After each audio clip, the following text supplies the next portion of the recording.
I'm here doing something kind of fun, kind of funky. I'm doing free motion quilting. And if you're not familiar with free motion quilting, basically it's when you put down those feed dogs that are usually there to help you feed your fabric along. And we're putting those down. I'm putting on a special free motion quilting foot on my machine. And it gives me a lot of freedom, good or bad, to move my quilt exactly, or maybe inexactly, where I want it to go. So a couple tools I always use, because you need all the help you can get, especially when you're starting out, is I use some machine quilting gloves. You can get these a lot of different places, and they have grips. So they help you grip, especially it's January here, it's really dry, my hands are dry, I feel like I can't grip anything. So this helps. So you're kind of creating feed dogs with your fingers, finger feed dogs. And then I also get a Supreme slider. It's a smooth, I don't even know what the material is, but it's a smooth mat that I put down on my machine. And mine's so old, I actually have to use masking tape to get it to stick to my machine. But that helps your fabric glide, because you're gonna be gliding it, you know, like a lovely swan over a lake. That's how you're gonna be after you practice this for a while. Like many of you, I just taught myself. I did. I maybe read some articles and I just practiced. And with this, 100%, the best way to practice is small. Start small and then get a little bit bigger and a little bit bigger. And honestly, I don't even really enjoy free motion quilting, or you can even, you know, get really cool and snazzy and call it FMQ. I don't really enjoy FMQ if the project is big, because then I feel like the project, the quilt is running me, and I'm not in control of the project. So really, I have the most enjoyment when I'm doing mini quilts or baby quilts. Right now, I'm working on a baby quilt. I'm just doing little scallops, little humps, really, and I'm not measuring, and I'm not worried too much if I go off the rails. I'm just having fun with it, and that's the beauty of free motion quilting. It's surprisingly fast. Sometimes it can be scary fast, because you're like, whoa, where are we going with this? You can always slow down, lift your foot up a little bit on the pedal. But I'm just gonna show you some basics, and really all you need are some very basics and then some practice.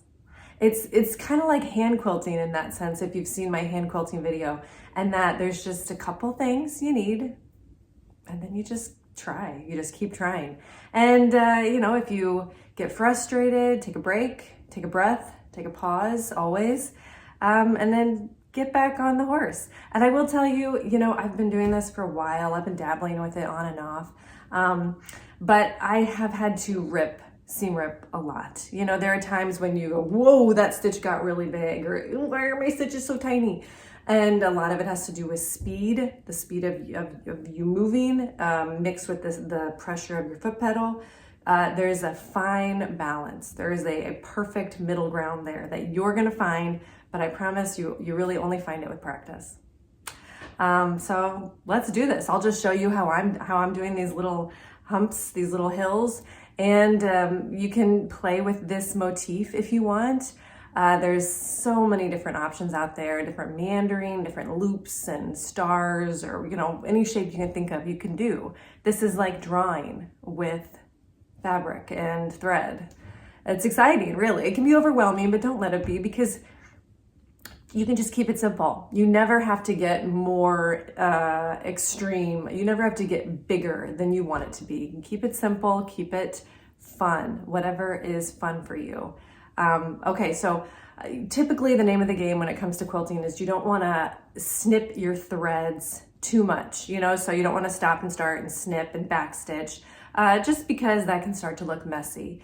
But I always, you know, think that if you can snip your threads on the edges of your quilt, you know, backstitch there where it's going to be covered up by binding, it's like it never happened. You know, if I didn't see it, it didn't happen.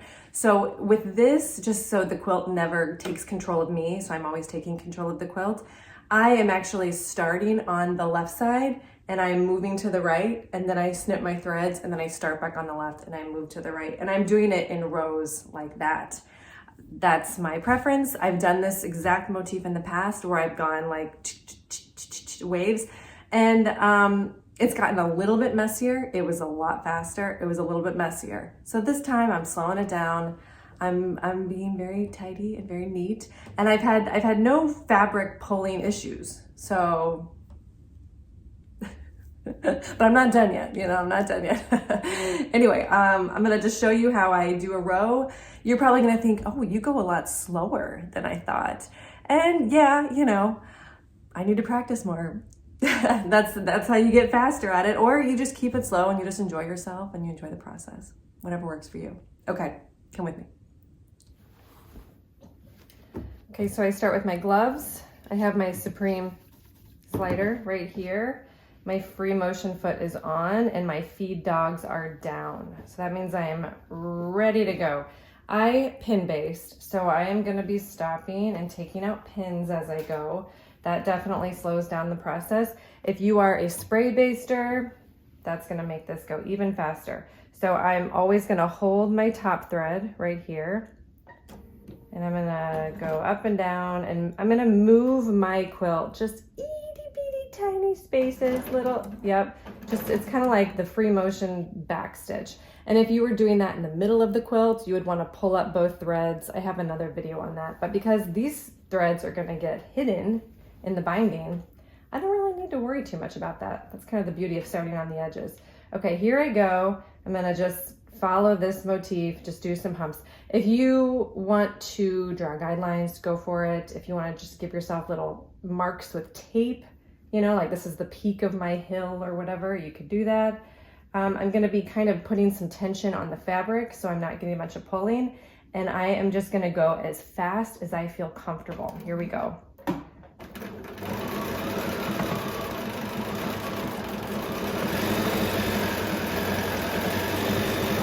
If at any point I'm like, whoa, whoa, whoa, Nelly, I need to take a breath, or maybe my quilt is in a weird position.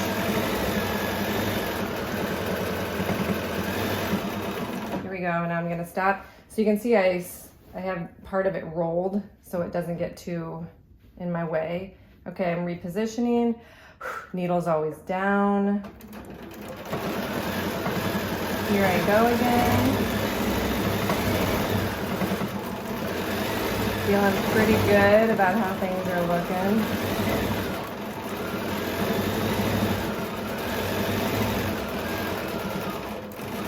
Kind of moving my hand a little bit out of the way. There we go, I'm gonna stop again. Gonna reposition everything, kind of smooth out my fabric, take out a pin so that I'm ready to go. And I'm off to the races.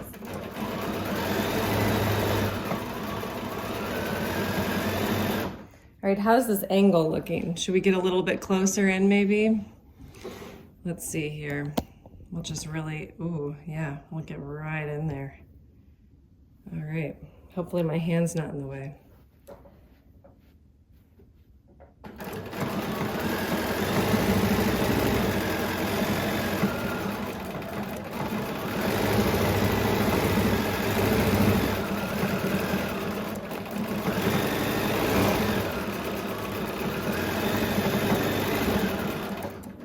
It's time for me to stop again.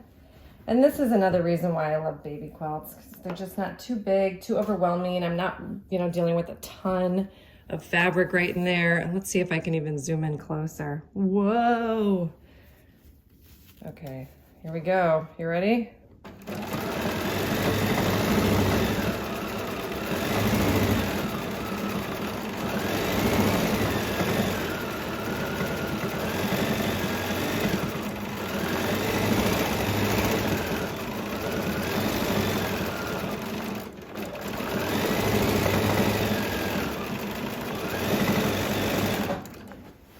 I like to stop, you can kind of see that I like to stop at the base of the hill, just because that rounded edge is easier to do in one motion instead of a stop and a start.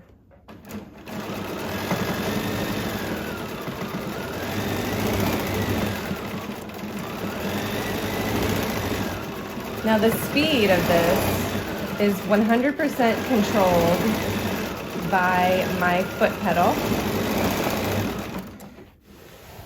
So you can kind of hear it going, rear, rear, and that's me trying to kind of figure out what's working best at any given time.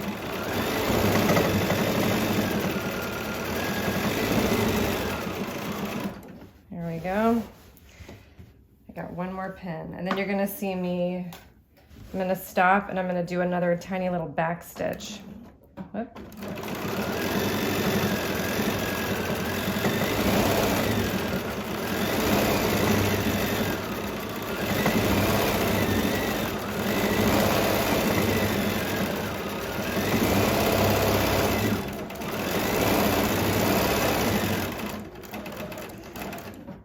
Okay, I can cut the threads. Sweet. Cool. How fun was that? All right, let's zoom out again. And you can see when I start over, I'm just gonna do some rolling once again. See that? And I'm gonna start at my edge once again. And then in just, I don't know, maybe no time at all, I'll be finished.